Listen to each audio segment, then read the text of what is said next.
Hello friends, welcome to my YouTube channel. तो I hope कि आपके पास ऐसा कोई मेल नहीं आया हो, लेकिन अगर आपके पास ऐसा कोई मेल आया है जिसका कि सब्जेक्ट है payment of short paid late fee, तो फिर थोड़ी सी परेशानी वाली बात है। ध्यान दीजिएगा। वैसे तो ये मेल जो टैक्स पेयर्स हैं उनके पास 5-6 दिन पहले से आ रहा है। मेरे पास आज ही यानी कि 9 जनवरी 2022 को ये पहला मेल आया है और ये जो मेल है इसका सब्जेक्ट है payment of short paid late fee, मतलब कि लेट फी का शॉर्ट पेमेंट हुआ है, कम पेमेंट हुआ है। और यहीं पे ये बात हजम नहीं हो रहा है। कारण ये है कि हम खुद से तो लेट फी कैलकुलेट करते नहीं हैं, सिस्टम लेट फी कैलकुलेट करता है और जितना लेट फी कैलकुलेट करता है उतना हमें पे करना ही पड़ता है। हम उसमें कम या ज़्यादा नहीं कर सकते हैं। तो जितना लेट फी सिस्टम हमें दिखाता है उतना लेट फी हम पे करके तभी अपना रिटर्न फाइल कर पाते हैं। फिर ये कम कैसे हो गया, तो आइए इसको समझते हैं और करना क्या है, इसके बाद सॉल्यूशन क्या है इसको भी समझेंगे। आगे क्या है कि जो मेल आ रहा है ये आ रहा है डू नॉट रिप्लाई @gst.gov.in से। इसका मतलब है कि बिल्कुल ही जेन्युइन मेल है, डिपार्टमेंट ही ये मेल भेज रहा है, फेक मेल नहीं है। आगे बढ़िए। आगे बोल रहे हैं डियर टैक्स पेयर, आपका जीएसटी नंबर और आपका ट्रेड नेम। इसके बाद ये क्या कर रहे हैं कि आपको पिछली यादों में ले जा रहे हैं, कुछ याद दिला रहे हैं। क्या याद दिला रहे हैं? बोल रहे हैं कि 31 दिसंबर 2018 को 2 नोटिफिकेशन आए थे। नोटिफिकेशन नंबर 76/2018 और नोटिफिकेशन नंबर 77/2018, जिन्होंने जीएसटीआर 3B और जीएसटीआर 4 के लेट फी को वेव कर दिया था जुलाई 2017 से सितंबर 2018 तक का। और वेव करते समय इन्होंने एक कंडीशन भी लगाया था। क्या कंडीशन लगाया था सुनिएगा। इन्होंने बोला था कंडीशन ये है कि इस लेट फी के वेवर का फायदा आप तभी उठा पाएंगे जब आप अपने जुलाई 2017 से सितंबर 2018 के पेंडिंग जीएसटीआर 3B या फिर जीएसटीआर 4 को 22 दिसंबर 2018 से 31 मार्च 2019 के बीच में फाइल कर लेंगे। अब यहाँ इन्होंने कांड कर दिया है। क्या किया है सुनिएगा। बोल रहे हैं कि इन्होंने नोटिस किया है कि इन्होंने जो आपको समय दिया था कि इस समय में आपको अपना पेंडिंग जीएसटीआर 3B या फिर जीएसटीआर 4 फाइल कर लेना है, तो या तो आपने इस समय के पहले अपना रिटर्न फाइल किया या फिर इस समय के बाद अपना रिटर्न फाइल किया, जिसके कारण आपका लेट फी बना। और हुआ क्या कि इनएडवर्टेंटली, मतलब कि असावधानी से या फिर गलती से सिस्टम ने आपका जितना लेट फी बनना था उससे कम लेट फी कैलकुलेट किया। ठीक है, इन्होंने इतना बता दिया। अब आगे सुनिएगा। आगे फिर से एक बार और ले जा रहे हैं आपको पिछली यादों में कि फिर से इन्होंने एक बार और लेट फी वेव किया था जीएसटीआर 3B का। उसका नोटिफिकेशन था 57/2020 जो कि 30 जून 2020 को आया था। और इसमें इन्होंने लेट फी को वेव किया था, वेव नहीं एक्चुअली कम किया था और 500 का कैपिंग कर दिया था। और ये बोला था कि जुलाई 2017 से जुलाई 2020 तक का जो जीएसटीआर 3B का लेट फी है, पेंडिंग जीएसटीआर 3B का, उसको ये माफ कर देंगे या फिर कम कर देंगे।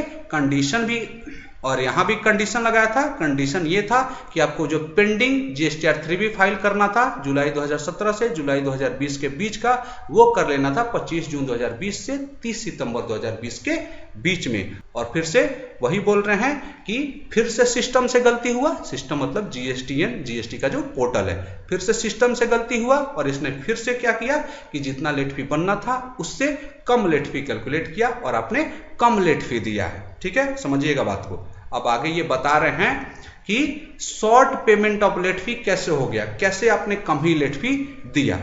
तो मेरा जिस फिनेंशियल ईयर में कांड हुआ है वो है 2018-19 और लोगों को नॉर्मली 2017-18 और 2018-19 के ही मेल्स आ रहे हैं कि उसी बीच में आपने short payment of late fee किया है। तो फिनेंशियल ईयर बता रहे हैं, किस रिटर्न में गलती हुआ है ये बता रहे हैं, जीएसटीआर 3B में हुआ है। टैक्स पीरियड कौन सा है, मतलब कि किस मंथ या क्वार्टर में ऐसा हुआ है ये बता रहे हैं। जैसे मेरे केस में अगस्त 2018 और सितंबर 2018 है। डेट ऑफ फाइलिंग बता रहे हैं कि इस पीरियड का रिटर्न मैंने किस डेट को फाइल किया था। और यहाँ बता रहे हैं कि एक्चुअल में, मतलब कि असली में कितना लेट फी होना चाहिए था। ठीक है।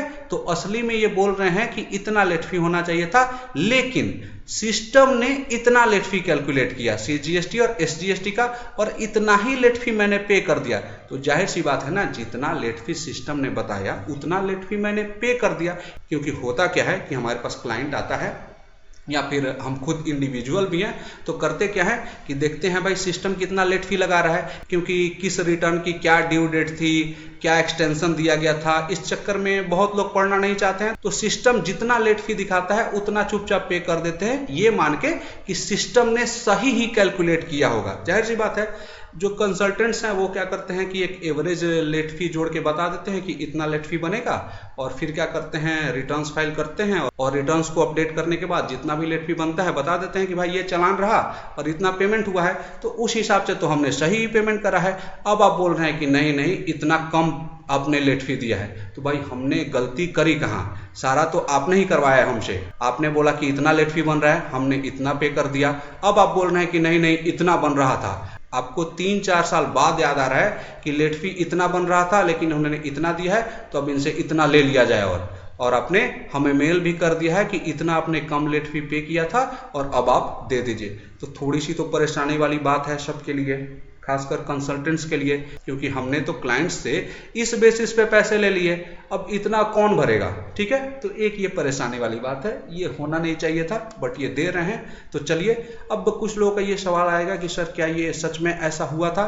तो देखिए, मुझे बहुत ठीक से ध्यान नहीं है, लेकिन 1-2 बार कमेंट्स आए थे लोगों के पास कि सिस्टम जो है पूरा लेट फी कैलकुलेट नहीं कर रहा है। तो इसको देखते हुए मैंने इस पीरियड का 3B डाउनलोड किया है और चेक भी किया है। जैसे मान लीजिए कि ये अगस्त का लेट फी हमने सितंबर में देना था, तो सितंबर में अगर मैं देखूं सितंबर, तो मैंने उतना ही लेट फी पे किया है जितना ये दिखा रहे हैं। वैसे ही अगर सितंबर का अक्टूबर में देना था, तो अक्टूबर वाला अगर देखूं तो मैंने उतना ही लेट फी दिया है जितना ये दिखा रहे हैं। तो बात तो पूरी तरह से दोनों सही है। एक्चुअल लेट फी इतना ही बन रहा है, मैंने भी कैलकुलेट करके देखा है, और मैंने पे इतना किया है ये भी मैंने देख ही लिया है, और पे किया है तब तो मेरा रिटर्न फाइल हुआ, और रिटर्न तभी फाइल हुआ जब आपने इतना लेट फी दिखाया और मैंने इतना ही पे किया। तो गलती तो सिस्टम की थी, हमने तो आप पे पूरी तरह से विश्वास कर लिया, सारे लोग नए थे उस समय, और जो आपने दिखाया हमने दे ही दिया, तो अब ये करने की कोई जरूरत थी नहीं। अब आई थिंक कारण आपको समझ में आ गया होगा कि शॉर्ट पेमेंट ऑफ टैक्स ये क्यों बोल रहे हैं। अब आगे ये बोल रहे हैं कि जो हमने आपका लेट फी निकाला है कि आपने इतना कम लेट फी दिया है, इसका पेमेंट आपको ये जो मेल है, ये मेल मिलने के 30 दिन के भीतर कर देना है DRC 03 के माध्यम से। और आगे पूरा ज्ञान भी दे रहे हैं कि DRC 03 में क्या क्या आपको भरना है। ये जो लेट फी है इसको आपको फी हेड के अंदर भरना है, और भरते समय आपको financial year, tax period, act और अमाउंट सही सही भरना है। और जब आपसे कॉज ऑफ पेमेंट पूछा जाए तो आपको वॉलंटरी या फिर अदर सेलेक्ट करना है, और जब आपसे रीजन पूछा जाए तो आपको लिखना है पेमेंट टुवर्ड्स लेट फी। एक और मजे की बात आप लोग जानते हैं, अभी थोड़े दिन पहले इन्होंने DRC 03 में लेट फी का पेमेंट का ऑप्शन दे दिया। वो मेरे समझ में उस समय नहीं आया था, अब समझ में आ गया कि इन्होंने करा क्या था। आगे एक और बात है, ध्यान दीजिएगा कि अगर मेल मिलने के 30 दिन के भीतर DRC 03 के माध्यम से आप इस लेट फी का पेमेंट नहीं करेंगे, तो ये क्या करेंगे कि आपके अगले GSTR 3B या फिर GSTR 4 या फिर GSTR 10 में इस लेट फी को ऐड कर देंगे, और तब तो आपको मजबूरी में देना ही पड़ेगा वो लेट फी, क्योंकि जब तक आप अपना लेट फी देंगे नहीं तब तक ये रिटर्न फाइल होगा नहीं, हम सबको पता है। एक और चीज यहाँ पे देखिएगा क्या है, कहीं भी आपको नोटिस नहीं लिखा हुआ है, कहीं भी कोई सेक्शन नहीं लिखा हुआ है, इन्होंने आपको एकदम पकड़ के रख लिया है। क्यों? क्योंकि अगर ये नोटिस दे देते तो होता क्या, आप रिप्लाई देते या फिर उसको चैलेंज कर देते, तो वो आपका इन्होंने हाथ काट दिया।